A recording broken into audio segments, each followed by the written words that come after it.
What's going on, people? And yes, again, I am furious with Reform and Nigel Farage, but this time I think it is very clear what his agenda is and what the role of Reform UK is. Now, we have had yesterday him calling out people online for questioning Mohammed Zahiruddin Yusuf's role within Reform UK.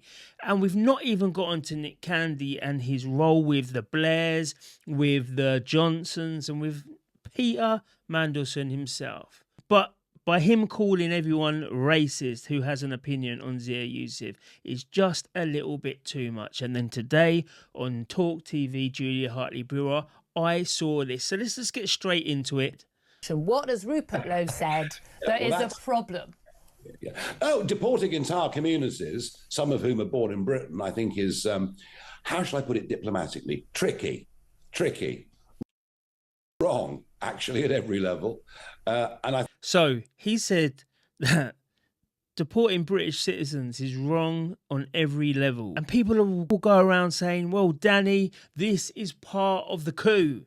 He can't come out and say he's got to deport everyone else like Nick Tenconi does. No, he can't do that. He definitely can't do that. Only Nick Tenconi can do that. And I know why only Nick Tenconi can do that. Because UKIP is the only party who actually believes it. Who actually believes this is what should be done. All the other parties, they're part of the globalist plan. You see, where this turns, and I have this mind that I never forget. So as soon as he said that, I went to this clip. And I'm now thoughtful. I'm thoughtful. I mean, I don't classify her as an all-out ISIS killer. So she's sort of she is a lesser part of the equation. Do you think the UK government should listen to this? Do you think they should be considering bringing back some of these ISIS supporters back to the UK? I think what Gawker has done is started a debate. Not one that I wanted to have, and not one the British government wanted to have, but now we're going to have to. And he's got a point. Regrettably, yes. So that is about Shamima Begum when he had the conversation.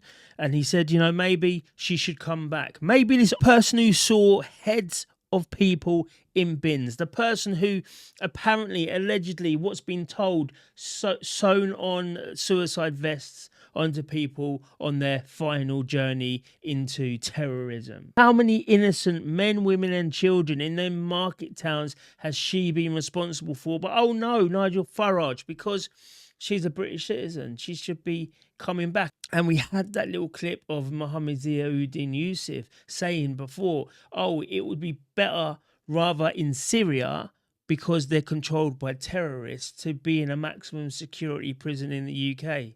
Well, no, we're much more safer if she can't come here anyway. So we know what Nigel Farage is really about because, you know, this is now the second and third time he said these types of things. Let's listen even more. I think, you know, I mean, look, I don't want asylum seekers. I don't want young men crossing the English Channel. Hey, Julia, I was the one that blew the whistle on this 4 years ago. 4 years ago, he blew the whistle on the people crossing the channels. But I do remember people like Active Patriot, people like TW Media. You know, all these people were down in Dover every single day showing the people who are coming in, giving us the numbers. And then one day Nigel Farage saw that, because this is what he does. Nigel Farage is the person who stops things, stops it in his tracks. He comes out there, he gets his old boat and he says, oh, look at this, look what's going on. There's a huge outroar of what's going on. The Home Office realised what Tracy in TW Media and Active Patriot and all these, what they are doing. And they try to shut that down. They move them away. They guard the entrance so they can't see how many people are coming in. This is what Nigel does because why? He is controlled opposition. But let's carry on. But the idea that you take them, dump them on a Scottish island with a minimal amount of food and let the midges do the rest. I mean, you know, this is all language that's been used in the last couple of weeks. So, a Scottish island, I've not heard that, but what we do need to do is deport. I don't see why Nigel Farage is so scared of using those words. We've got Mohammed Zahiruddin Yusuf saying, on the first day of a reform government, what is going to happen is we will go to the Lord Seafaring person and tell them to make sure that all the boats never enter the country. But you can't say deport. These guys, the whole collection is frauds. And I'm wondering why. Why people are behind it. Why people still to today back in reform. Influencers, political commentators, people out there with huge numbers saying to the British working class, you have to vote for reform. It makes no sense unless they're all part of it. Unless they know something that we don't know. Because believe you and me, these people are not working class. They might look at you with a working class eye. They might have all the talk. But I guarantee you now that these people have not got less than £1,000 in their bank. They don't know what it's like for the people not to be able to put the gas on. They don't know what it's like for the people to have to think, oh, do you know what? I've got to pay the car insurance. I've got to eat for the kids. I've got to put the heating on. I've got to do this, that and the other. And I ain't got the money for it. I guarantee you these people who are telling you to vote reform have no idea what it's like to be in the world that we all live in. But let's carry on. And frankly, it's just not responsible language. You don't think that there's an appeal there because it's online, people are applauding and very much supportive of it. He's been in Parliament for too long going, hey. He's been there for too long now. He's not working for the people at all. But let's see what he's got to say about that, because they're about to say that, you know, it's only online that people are supporting Rupert Lowe. Listen, I'm not even a reform guy. And I think Rupert Lowe is one out of the 650 MPs that are there. He's the only person that's a constituency MP. And the other person who was a constituency MP was Sir David Amess. And we hear from his daughter that the Labour government will not do an inquiry into his death. They want MPs that will just rise up the ladder and will do what the globalists want. A lot of those are very new accounts, which is really interesting. Bots, they're claiming us bots. Nigel Farage, I demand you to show the true membership. Not the memberships paid, because there are thousands upon thousands of people who have emailed in and said that they want to relinquish their membership. They want to be off the membership list. But that's not updated. So what is your true membership? If you're going on about bots online and these are all new accounts and blah, but what is your true membership? You ain't going to publish it, are you? So you know, this has been taken online as an opportunity by some to try and disrupt as much as they possibly can. And there is an online community that literally want to fight a war against every Islamic person in this country. I want to fight a war against Islamism and the dangers that that brings. How can you fight Islamism and the danger that brings if you can't stop them from coming in?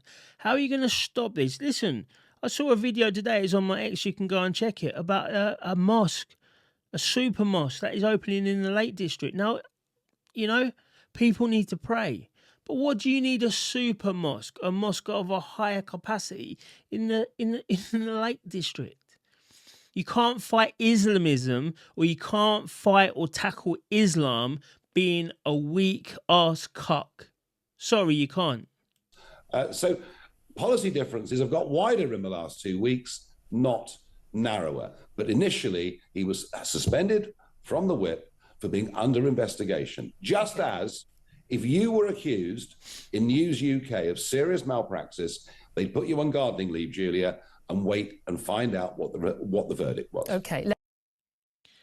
But the thing is, the last comment, you know, if Julia was under suspicion, she'd be on gardening leave. Yes, she would. But would she have talk radio or talk TV or whoever the people are? Would she have them commenting, the people she works with commenting, saying this, that and the other, when the Casey has not done his job, when the person they're put in there to see what's going on has not done their job? Would they be commenting? No. So that's the difference. So Nigel, you are being disingenuous once again, and I hope the people can see. I hope every time I do a video, everyone can see just a little bit more. And with that, we know the purple wave is coming. And there's only one thing to do if you want to save this country, and that is to go to ukip.org and make yourself a member of the biggest, the best political party for the people. The only one in the UK that I think is going to represent the people the way the people need to be represented, and that's to serve them. That's to make sure that their security is number one. And I've got another video coming on tomorrow about the 22nd of March. So make sure you're in Park Lane for the Save the Children demonstration. But that will be coming out tomorrow mornings. And until then, thank you, everybody. And remember, don't let this bullshit from Reform sway your mind or anyone else who's doing it. Just look at the facts and say, are they being truthful?